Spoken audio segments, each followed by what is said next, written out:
permafrost, Olaf? I'm just living the dream, Anna. Oh, how I wish this could last forever. And yet change mocks us with her beauty. What's that? Forgive me, maturity is making me poetic. Tell me, you're older and thus all-knowing. Do you ever worry about the notion that nothing is permanent? No. Really? Wow, I can't wait until I'm aged like you so I don't have to worry about important things.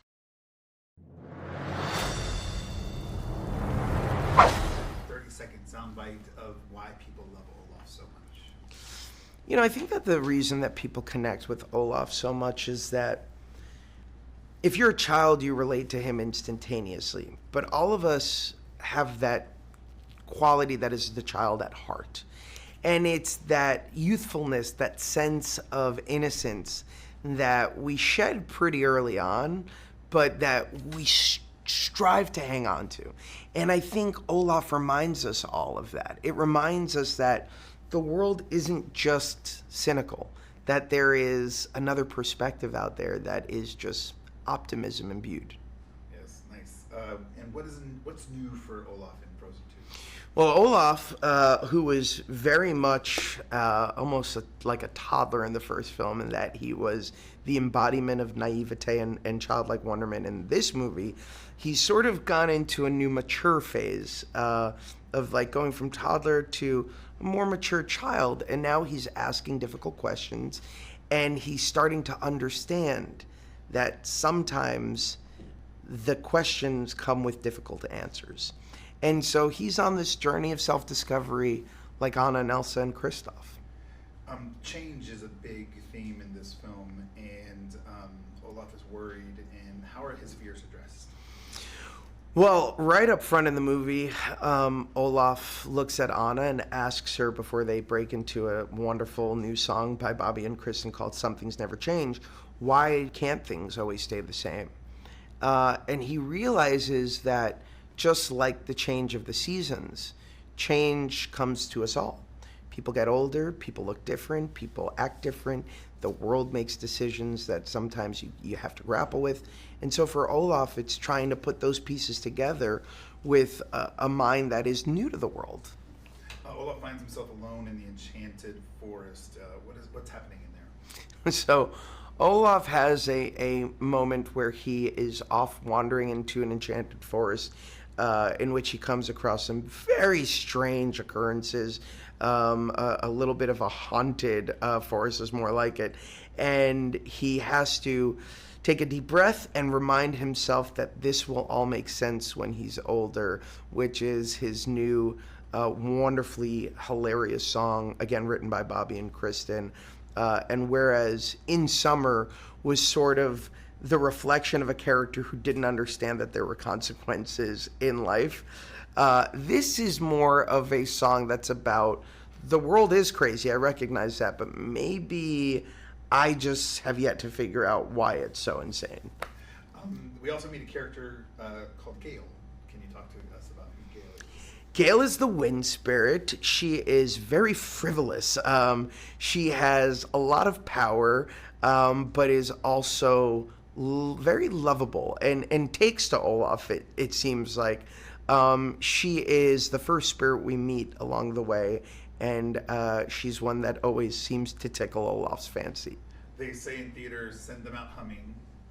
What song do you think people will walk out humming? I woke up this morning, the day after the premiere of this movie, already singing Into the Unknown. I want to apologize to parents now.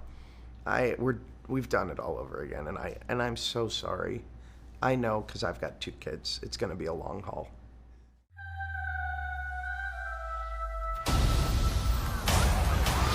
What's going on? I think I woke the magical spirits at the Enchanted Forest. Okay, that's definitely not what I thought you were gonna say.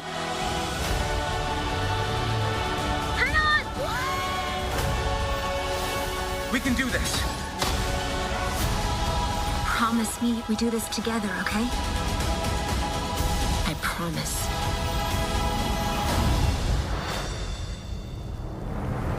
I find Elsa at the top of the film.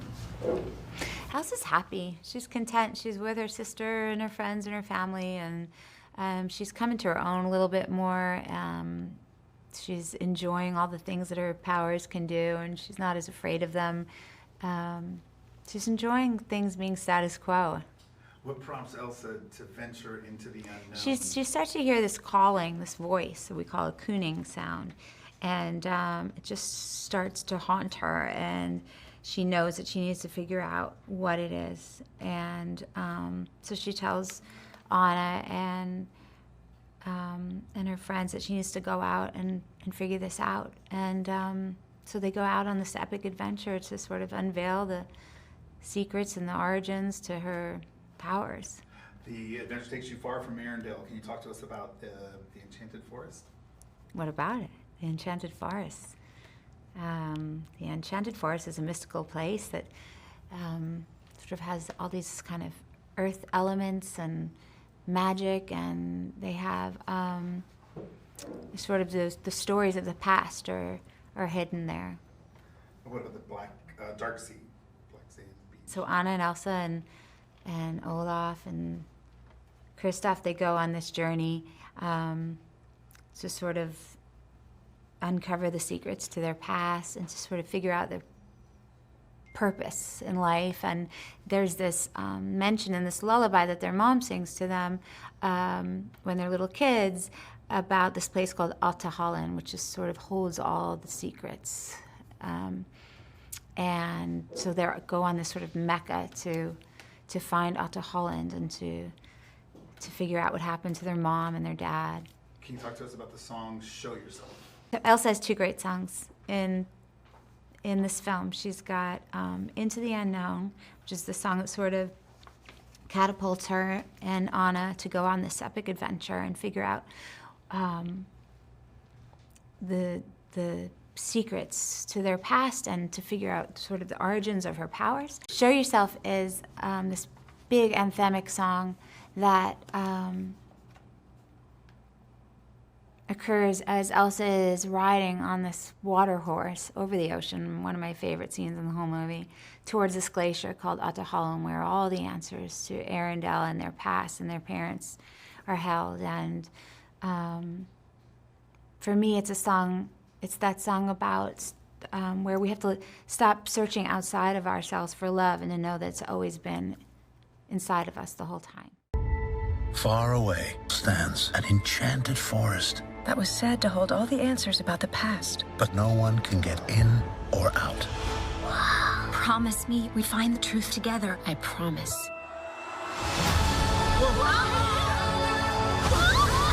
Hey guys, on through! Elsa! What would I do without you? You'll always have me.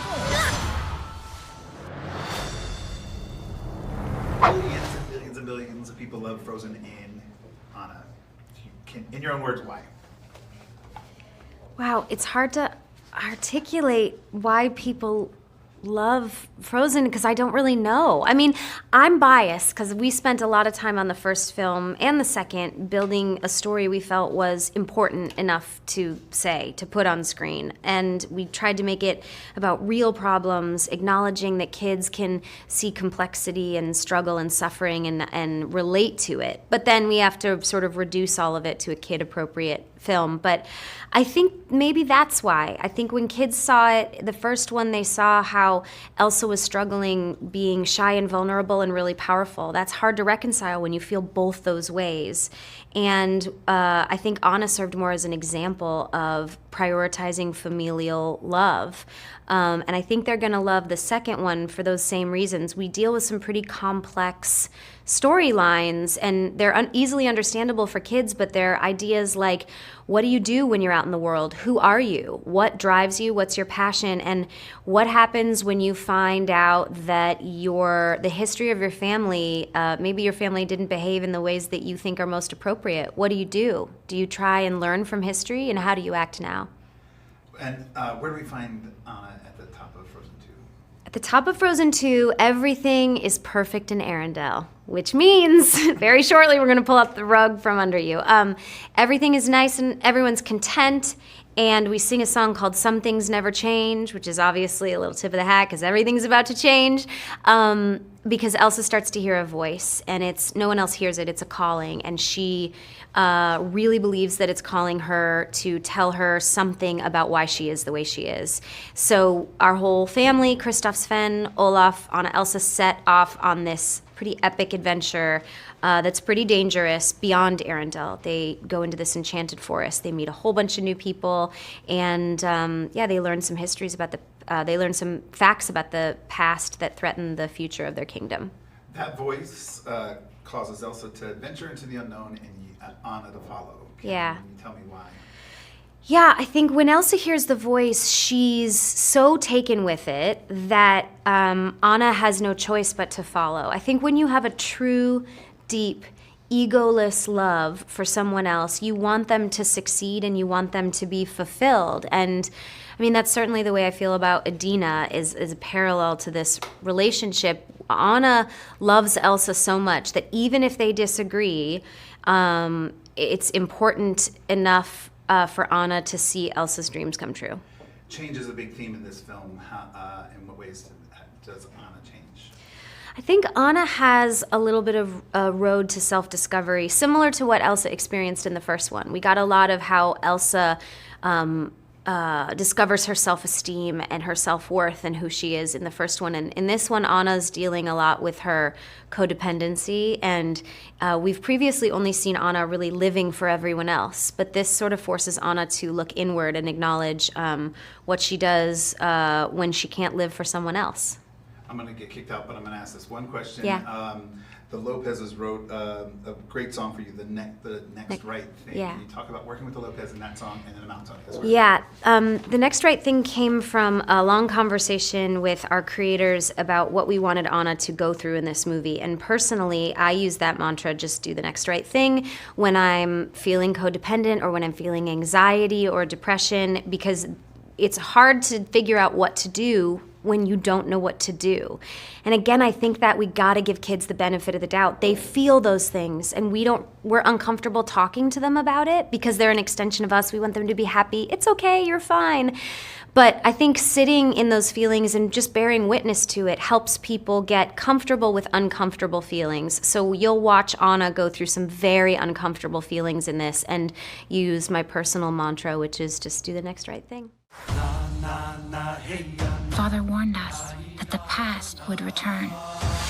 Promise me we go together, okay? I'll drive. I'll bring the snacks!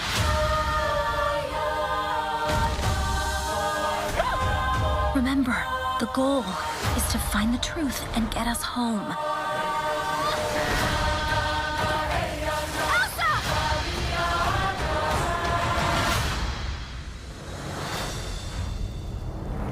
Elsa! 30-second soundbite. Can you tell us why millions of people love Frozen and your character?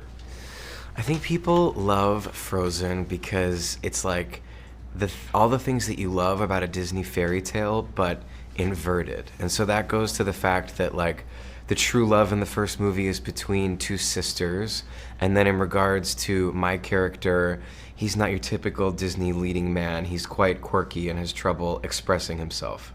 Thoughts jumping into Frozen 2?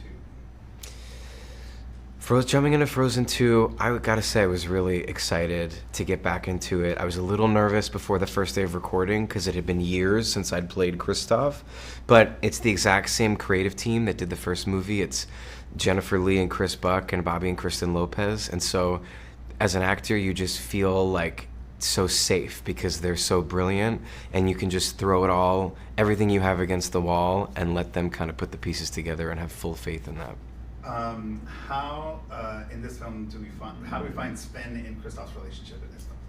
Sven and Kristoff's relationship in this film is a little bit different because Sven is really clued into Kristoff's desire to propose to Anna, and so Sven with Kristoff is like really putting a lot of stock and hope into this proposal, and when the proposal ultimately happens, Sven gets very emotional, like a really, really good best friend would, which I found really sweet when I watched the movie last night.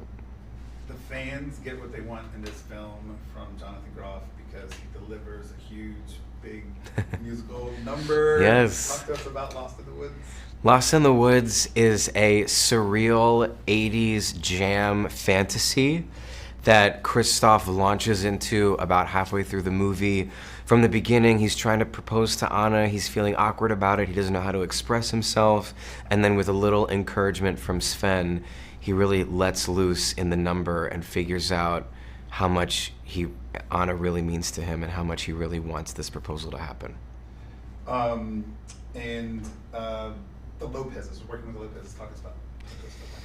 The Lopez's can't write a bad song. And so it's even more impressive to me that they're so committed to storytelling, because they could just turn out earworm after earworm because they continue to for their entire career.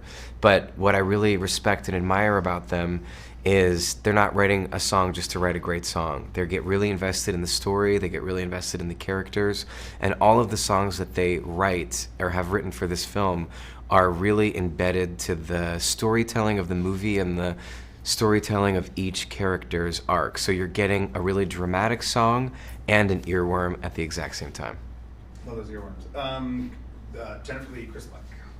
Jennifer Lee and Chris Buck, I have to say, when I saw them on stage winning the Oscars for the first movie, I found it so emotional, because it's like when you have really good friends in life and you know that they're just really great people in their heart through and through, and you want to see those people succeed.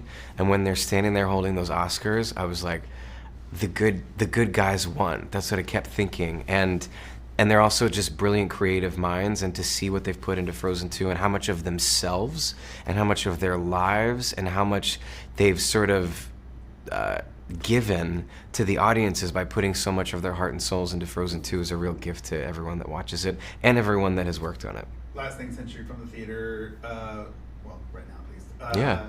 They say send them out humming. What are people going to walk out of the theaters humming? Into the unknown. Into the unknown. I can't get out of my head. Ah, it's like Nike, just like constantly on a loop. Into the unknown. This year, We do this together, okay? the time has finally come. Come on, it'll be fun.